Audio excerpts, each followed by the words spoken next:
Assalamualaikum warahmatullahi wabarakatuh. Di sini saya Putri Amelinda dengan NPM 237011248 p dan kelas 23 SI 01 konversi akan mempresentasikan tentang analisis pola belanja konsumen di toko online menggunakan teknik data mining.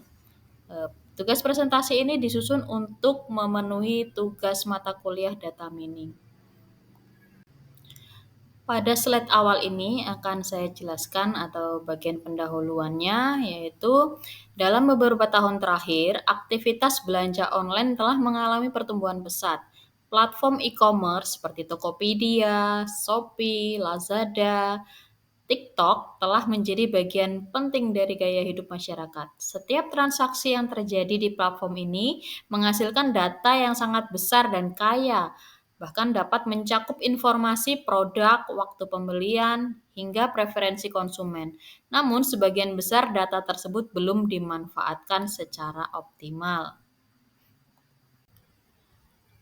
Pada slide ini akan dijelaskan mengenai latar belakang dalam penelitian kami. Yang pertama adalah definisi data mining, yaitu proses ekstraksi informasi dari data besar, identifikasi pola, dan tren yang berguna menggunakan algoritma dan teknik statistik. Yang kedua adalah pentingnya analisis pola belanja konsumen, seperti memahami perilaku belanja konsumen, menghadapi strategi pemasaran yang efektif, dan meningkatkan retensi pelanggan.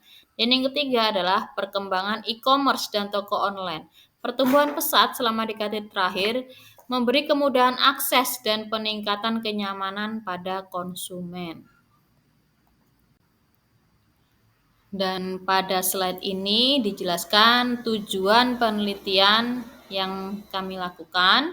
Yang pertama adalah mengidentifikasi pola belanja konsumen menggunakan teknik data mining.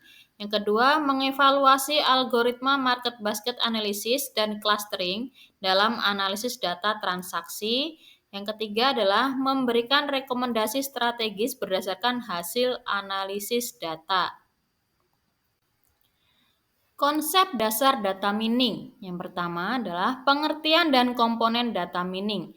Data mining adalah proses menemukan pola-pola dalam data besar menggunakan metode statistik, matematika, dan kecerdasan buatan. Komponen utama data mining meliputi processing data, algoritma mining, dan interpretasi hasil. Biasanya digunakan untuk menemukan hubungan tersembunyi dalam data yang tidak dapat dilihat melalui analisis tradisional. Yang kedua adalah teknik-teknik data mining. Ada teknik clustering digunakan untuk mengelompokkan data yang memiliki karakteristik serupa. Teknik klasifikasi bertujuan untuk memprediksi kategori suatu data berdasarkan data historis. Ada juga teknik asosiasi digunakan untuk menemukan hubungan menarik antara berbagai variabel dalam dataset.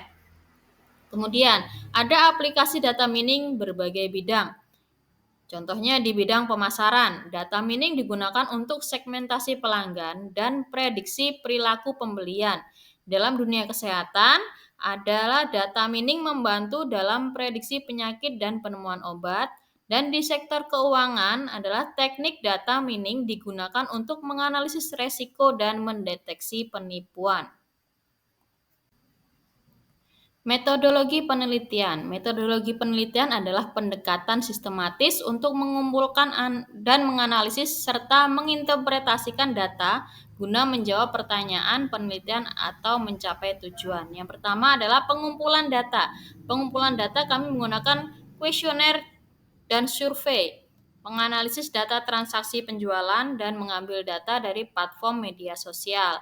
Yang kedua ada teknik analisis data mining, algoritma clustering untuk segmentasi pasar, teknik asosiasi untuk menemukan keterkaitan produk, penerapan analisis regresi untuk memprediksi tren jual beli atau tren beli masyarakat.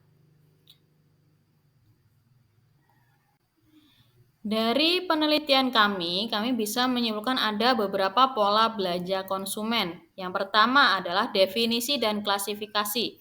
Pola belanja konsumen merujuk pada kebiasaan dan preferensi konsumen dalam membeli produk atau jasa. Klasifikasi pola belanja konsumen dapat dibagi berdasarkan frekuensi belanja, jenis produk yang dibeli, dan saluran pembelian yang digunakan. Pembelian dapat diklasifikasikan menjadi pembelian rutin, impulsif, dan terencana. Yang kedua ada faktor-faktor yang mempengaruhi. Di antaranya ada faktor sosial seperti pengaruh teman dan keluarga serta tren sosial media dapat mempengaruhi perilaku belanja konsumen. Faktor ekonomi seperti pendapatan dan harga produk juga menentukan pola belanja konsumen. Ada juga faktor psikologis termasuk kebutuhan pribadi dan pengalaman belanja turut memainkan peran penting. Ada juga yang ketiga, tren konsumen di toko online. Konsumen kini cenderung lebih memilih belanja online karena dimudahkan dan kecepatan yang ditawarkan. Terdapat peningkatan dalam penggunaan teknologi mobile untuk berbelanja seperti aplikasi e-commerce. Ada beberapa popularitas yang diberikan seperti diskon, penawaran khusus, serta tren-tren baru yang menarik pelanggan dalam belanja online. E-commerce dan market analysis. Pertumbuhan e-commerce. Pertumbuhan e-commerce didukung dan didorong oleh meningkatnya penggunaan internet dan smartphone. Pada saat pandemi COVID-19 yang lalu mempercepat adopsi e-commerce karena pergeseran ke belanja online. Layanan pengiriman cepat dan metode pembayaran digital turut mendorong perkembangan e-commerce. Ada platform e-commerce yang populer seperti Shopee, Tokopedia, Lazada, TikTok itu sangat terkenal atau terpopuler di Indonesia karena menawarkan berbagai produk dengan harga yang kompetitif. Ada juga analisis kompetitif dan peluang pasar. Analisis kompetitif penting untuk memahami posisi perusahaan terkait dengan pesaing di industri yang sama. Melihat tren pasar seperti meningkatnya permintaan produk ramah lingkungan dapat membuka peluang baru. Teknik SWOT yang digunakan contohnya adalah strength, weakness, opportunities, dan threat seperti digunakan untuk analisis strategis. Pembahasannya yaitu hasil market basket analysis ditemukan bahwa konsumen membeli produk A misalnya sepatu olahraga cenderung juga membeli produk B yaitu kaos olahraga karena saling terkaitkan dengan tingkat kepercayaan 80%. Aturan ini dapat digunakan untuk merekomendasikan produk secara otomatis di platform. Yang kedua hasil clustering. Terdapat 3 segmen utama atau 3 segmen konsumen utama. Yang pertama, segmen 1, konsumen yang sering membeli produk diskon. Yang kedua, segmen 2, konsumen loyal yang membeli produk premium. Segmen 3, konsumen musiman yang hanya berbelanja pada acara khusus seperti hari raya dan pada saat Harbolnas. Yang ketiga, pembahasan. Hasil analisis menunjukkan bahwa toko online dapat memanfaatkan pola ini untuk merancang promosi berdasarkan segmen konsumen. Yang kedua, menempatkan produk yang sering dibeli bersamaan dalam kategori atau halaman yang sama, serta memberikan diskon yang dapat memberikan preferensi pada konsumen tertentu. Pada slide yang terakhir akan diberikan kesimpulan dan saran. Di sini kesimpulannya, penelitian ini berhasil mengidentifikasi pola belanja konsumen di toko online menggunakan algoritma market based, analisis dan clustering. Pola ini memberikan wawasan berharga untuk meningkatkan strategi pemasaran berbasis data. Dan saran yang kami berikan, yang pertama untuk pelaku bisnis e-commerce perlu memanfaatkan hasil analisis untuk personalisasi rekomendasi produk. Yang kedua, penelitian lebih lanjut sebaiknya mencakup data dari berbagai platform untuk mendapatkan hasil yang komprehensif.